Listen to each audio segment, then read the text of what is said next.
Welcome back to the second part of micronutrient function in energy metabolism. And we're going to start out talking about vitamin B7, also known as biotin.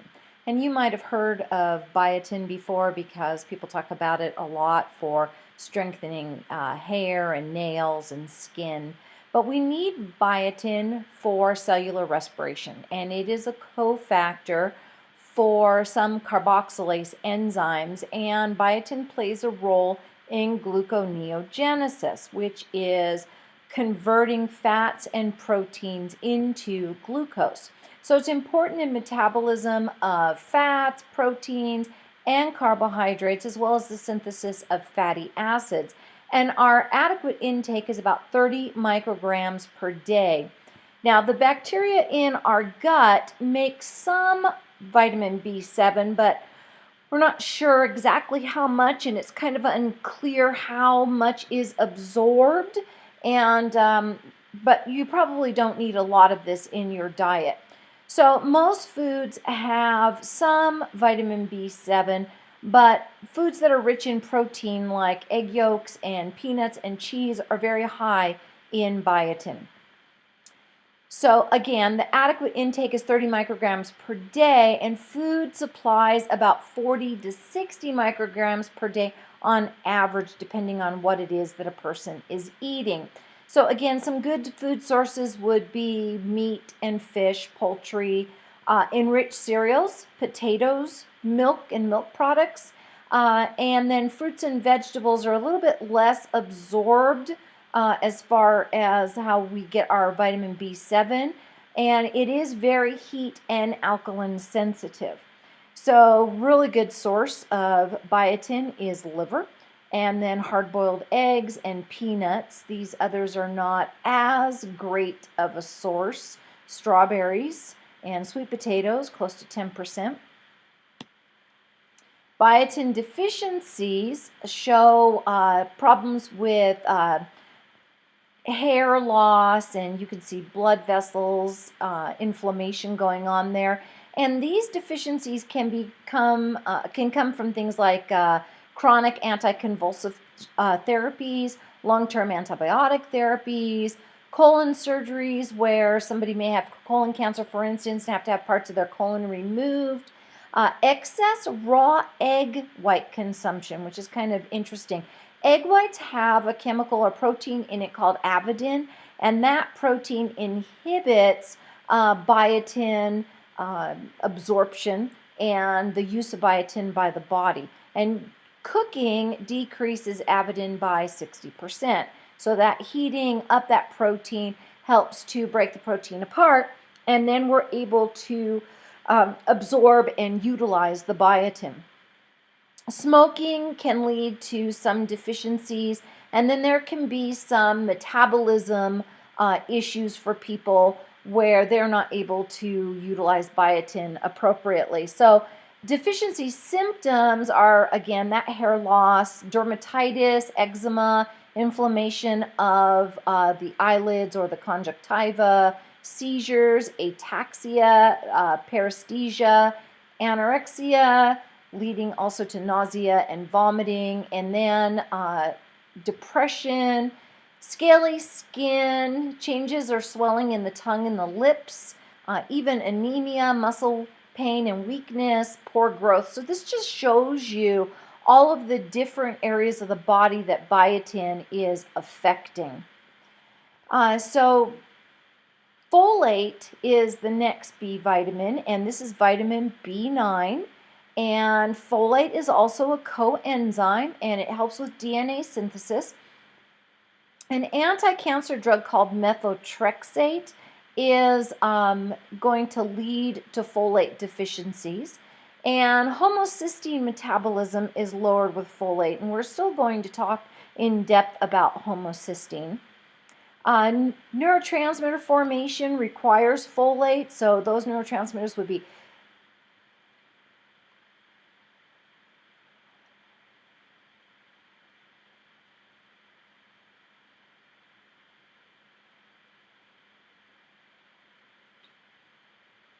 neurotransmitter formation also requires folate. So some of those neurotransmitters would be epinephrine, norepinephrine, dopamine. And by the way, those three are called your catecholamines. And then the other neurotransmitter would also be serotonin. So vitamin B9 or folate is needed for methylation. And methylation is adding a methyl group, so a carbon plus its hydrogens. And now this methyl group is very important for a number of things. And let me just tell you that this methyl group, what it's being added to is it's being added to your DNA. And that DNA then is what we call methylated. So we're going to talk about methylation and methylated DNA. So vitamin B9 also acts as a coenzyme that helps to form DNA and to metabolize amino acids and their derivatives such as homocysteine. And folate is also necessary for cell division, going through mitosis and meiosis, and this is very important for fetal growth as well as growth during infancy. It's also used to produce red blood cells. So let's talk a little bit about vitamin B9. So folate, when we talk about folate metabolism, so you have to know, we'll talk about folic acid, which is coming from the supplemental form. So in vitamins that people take, they're taking folic acid typically. The dietary form that's coming from vegetables and beans and things like that is what we call folate. So various tetrahydrofolates naturally are found in foods, okay? So these tetrahydrofolates are then converted to what is called 5-methylfolate.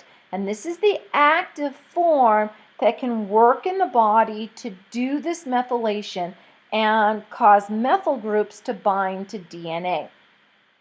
So some foods already have methylfolate in it, and so they don't have to go through those processes. But if somebody is taking folic acid, okay, this is the oxidized synthetic form in the dietary supplements, and this form has to be converted to the tetrahydrofolate, okay, which is going to happen in the liver. The enzyme that does this conversion of folic acid to THF is called dihydrofolate reductase, or DHFR, okay? So this enzyme doesn't have very high activity, by the way, in the human body. So when combined with a high intake of folic acid from your fortified foods or your supplements, it may result in very high or unnaturally high levels of unmetabolized folic acid in the blood. And this can lead to issues that we're going to talk about. All right, so folate metabolic cycles here. So one of the things I want you to see in this picture is there is an amino acid here called methionine. And methionine can be converted into the amino acid homocysteine. Homocysteine then can also be converted into methionine. In order for homocysteine to be converted into methionine, you're going to need vitamin B12 and you're going to need folate. The folate has to come from what's referred to as methylfolate. The vitamin B12 also has to be in its methyl form of vitamin B12, which we'll talk about in a little bit, but that's methylcobalamin, okay? So folate, obviously involved in this methylation cycle, okay? And the methyl group from methylfolate is going to then be given to vitamin B12. So B12 interacts with this methylfolate, it picks up the methyl group. The methylcobalamin or methyl vitamin B12 is what is converting homocysteine into methionine, okay? So vitamin B12 methylates homocysteine to make methionine. And it has been pretty well shown that you can look at the levels of homocysteine in somebody's blood, and if homocysteine levels are building up, the person has a much higher risk of cardiovascular disease. So it's very important to be able to have this vitamin B9 and vitamin B12 in the methylated form to be able to convert homocysteine into methionine. So why do we need methylation? So that we can add methyl groups to the DNA? Because our DNA has the ability to have certain parts of the DNA, certain genes, turned on and turned off, depending on the day, the time, the year, what's going on in a person's body. And so these methyl forms are coming from the food that we eat, and they bind to DNA, and they can turn genes on, they can turn genes off. This is what we call our epigenetics. So folate, other B vitamins, and then what's called SAMe. This is S-adenosylmethionine. These are key donators of methyl groups in our body. So diets high in these three, especially nutrients, can alter gene expression, especially during early development, but that doesn't necessarily hold. It doesn't have to be in early development. We can have gene expression change during our lifetime. So the epigenome is that ability to change genetics. So let's talk about something in particular, and this is something called the agouti gene. So people and mice are believed to both have this agouti gene, and when a mouse's agouti gene is completely unmethylated, the mouse looks like this guy right here. The coat goes from brown to yellow, and the mouse is very overweight, sometimes double its normal weight. And now this mouse is prone to diabetes, and it's prone to cancer. Now, when the agouti gene is methylated, which is what we see in the normal mouse, it has a much lower risk for all of these diseases and the obesity. The fat yellow mouse and the skinny brown mouse are totally genetically identical. It just has to do with whether there are methyl groups on the DNA or if there are not any methyl groups on the DNA. And as a matter of fact, if you then take this yellow mouse and you start giving it methylated or giving it a methylated diet when it's pregnant, the majority of its babies are going to come out brown and skinny. So you're able to take and alter the epigenetics of either one of these mice and change the outcome of their babies and even their grandbabies. So we know that a human's diet is important in shaping the epigenome. So for instance, that vitamin B9, that folate deficiency in pregnant women can lead to what is called neural tube defects. And that would include things like spina bifida and anencephaly. So the neural tube is this long tube, just a straight tube that develops in the fetus, and one end of it starts to kind of curve around and eventually will become the brain. The other end of that tube is the spinal cord. And so this is a baby who has spina bifida, and so the neural tube has not developed appropriately. And then, of course, with anencephaly, the brain doesn't develop appropriately. Other birth defects could include like cleft palate. So when we're developing as a fetus, the nasal bones and the bones of the face, the maxilla and the palatine bone, those bones all have to fuse together. And with cleft palate, that fusion does not occur. So folic acid supplementation is going to decrease the risk of neural tube defects. And it's going to do it by up to 70%. But it's really actually better if the mom-to-be is taking her vitamins before she ever even gets pregnant.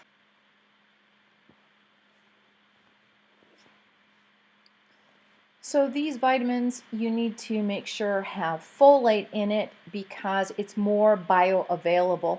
And so you want, if you're going to have any folic acid, it's 0.6 micrograms of folic acid, and you can get that from 1 microgram of food. So probably more important to supplement, like we said, before pregnancy, because the neural tube closes within the first 28 days of pregnancy, and so if they don't have enough folate around, then there's going to be the potential for neural tube defects. Most women aren't even aware that they're pregnant until after the second, maybe even the third month of pregnancy. And before 1998, most women didn't have adequate daily intake of folate. So this is one of the reasons why it's now recommended if you are of those pregnancy years and you're thinking about getting pregnant, that you should be supplementing before pregnancy ever occurs.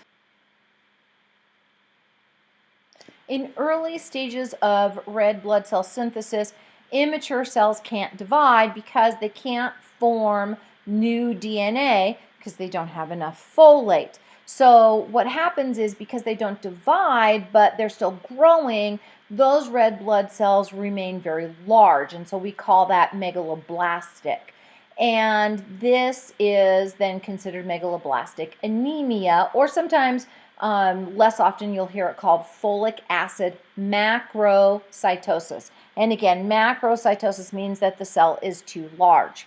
So since they're not mature cells, then they don't circulate well, and so now you don't have good oxygen supply to the body, and you have anemia. Now, sometimes also what will happen is the red blood cells become irregularly shaped. So you can even see these strange shapes here and kind of teardrop sort of shape here for this red blood cell. That's not unusual in megaloblastic anemia.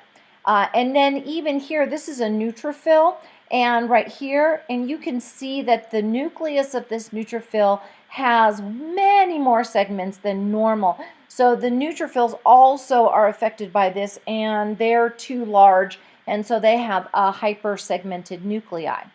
So the neural tube defects decreased after fortifying the food with folic acid. But of course, the concern is, are you going to have too much folic acid? And if so, what does that do to you? And we now know that high intake of folic acid is associated with cancer. So it may stimulate the growth of tumors that are already there.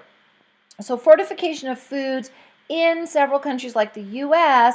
was followed by increases in the rates of colon cancer and prostate cancer. So the presence of unmetabolized folic acid in the blood is associated with decreased natural killer cells. And so those natural killer cells play a role in tumor destruction. Also, it masks vitamin B12 deficiency in the elderly. So it prevents any of those warning signs of B12 deficiency and macrocytosis. So, and people who have a increase in folic acid in the elderly are going to have cognitive decline as well. So high folic acid intake may be a risk for those with MTHFR mutations. So MTHFR helps to convert folic acid into folate, which is the bioactive form. And MTHFR is methylene tetrahydrofolate reductase. That's the enzyme. So in this picture, it's showing you folic acid and the 4 stages of enzyme transformation it has to go through in order to become methyl tetrahydrofolate, which is this 5-MTHF. So if you have an MTHFR deficiency, which about 45% of the people do, this deficiency reduces enzyme activity, and that converts the enzyme or convert synthetic folic acid into the active form that the body can use, and it decreases this by up to 70%.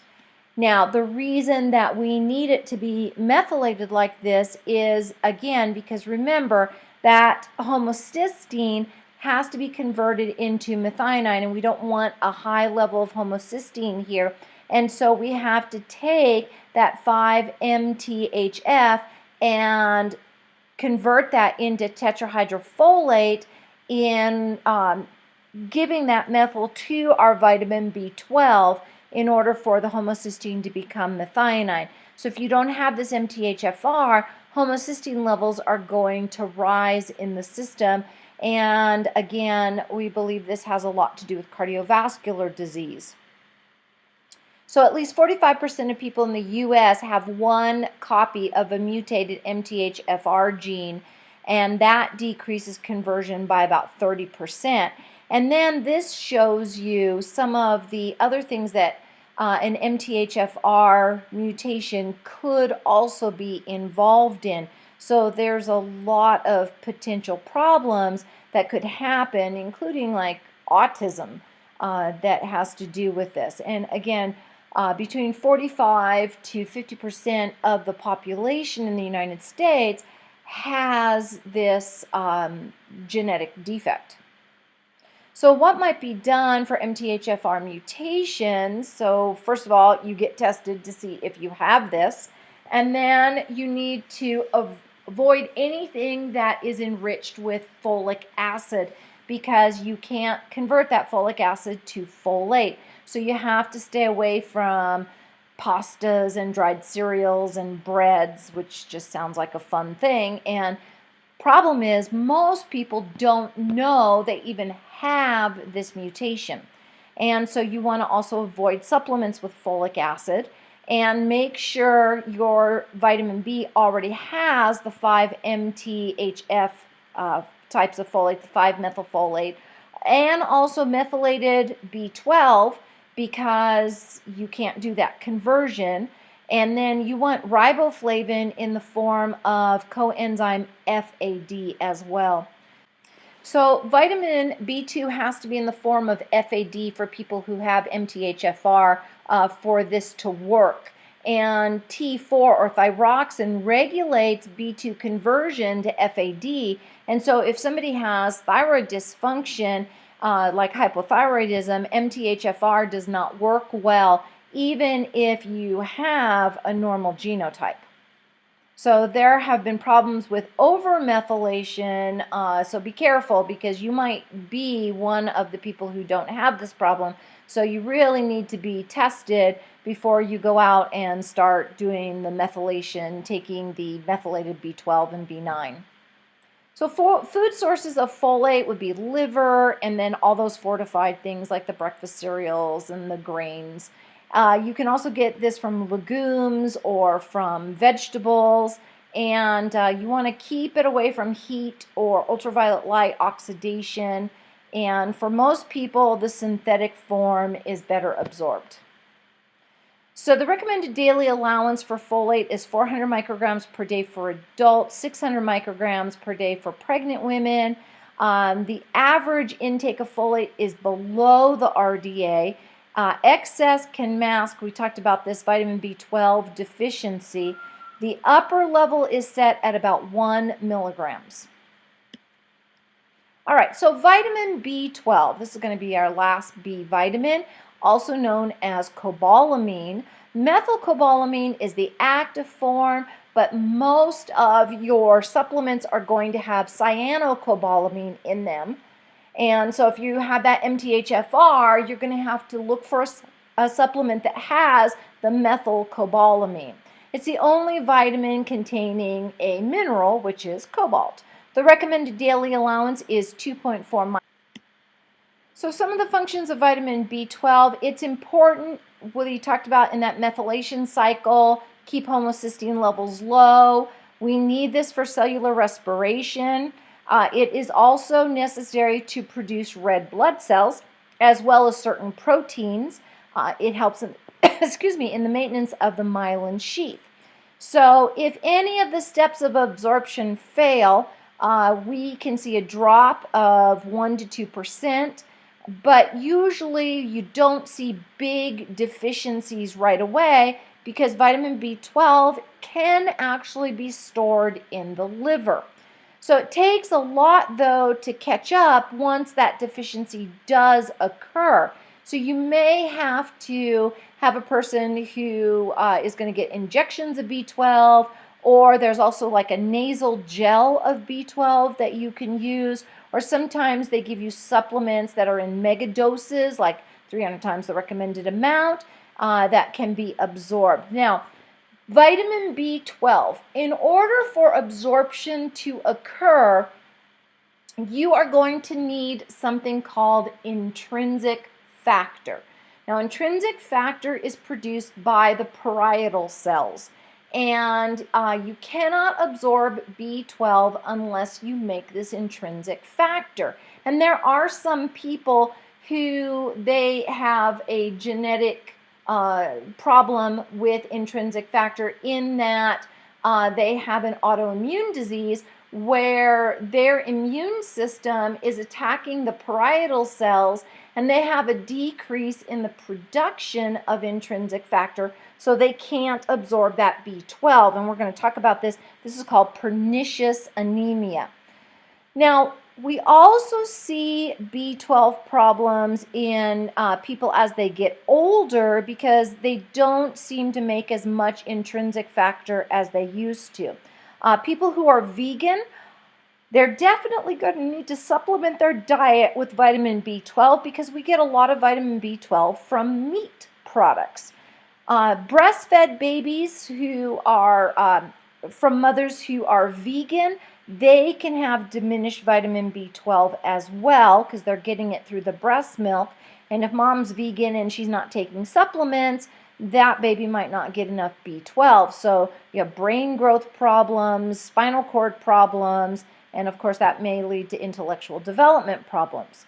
Now, in other people with this B12 deficiency, the risk of deficiencies can also come due to other things. So we talked about pernicious anemia a little bit, but there are certain medications, like for instance, people who take metformin or proton pump inhibitors, which would be your medications to decrease acid production in the stomach. This also decreases the ability to absorb vitamin B12 or to make intrinsic factor. So also deficiencies can result in macrocytic anemia, elevated homocysteine levels, peripheral neuropathy, memory loss, and even other cognitive issues. Initial symptoms of nerve damage would include things like irregular muscle contractions and impaired reflexes as well as paresthesias. And you also see this kind of red swollen tongue with the hyperpigmentation here and also on the roof of the mouth. And then there can even be deficiencies so bad that mania and psychoses can develop. And in very rare extreme cases, even paralysis. So again, low vitamin B12 in vegans or in breastfed infants, and it can lead to that pernicious anemia. So pernicious anemia, okay, again, is an autoimmune disease. It can also be a problem in the elderly. And what happens is you don't produce that intrinsic factor.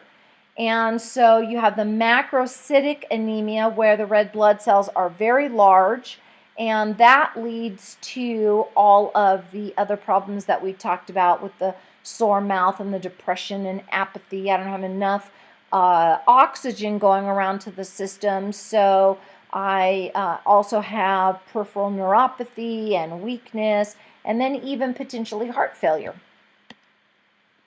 So good sources of B12 would be animal products, organ meat, seafood, eggs, hot dogs, milk. It can also be synthesized by bacteria, fungi, and algae. All right, so we've been talking about vitamins, but there is one mineral that's really necessary for energy production, and that would be iodine. So iodine is only used in one organ in our body, and that is the thyroid. So in this picture, you can see what's referred to as a goiter, and this is swelling of the thyroid. So you can see in this picture right here, this individual has a goiter, and in this case, this is due to insufficient iodine in the diet. So what happens is, you know that the brain is producing two hormones, TRH and TSH, and both of those hormones are going to try to stimulate the thyroid to produce thyroid hormones.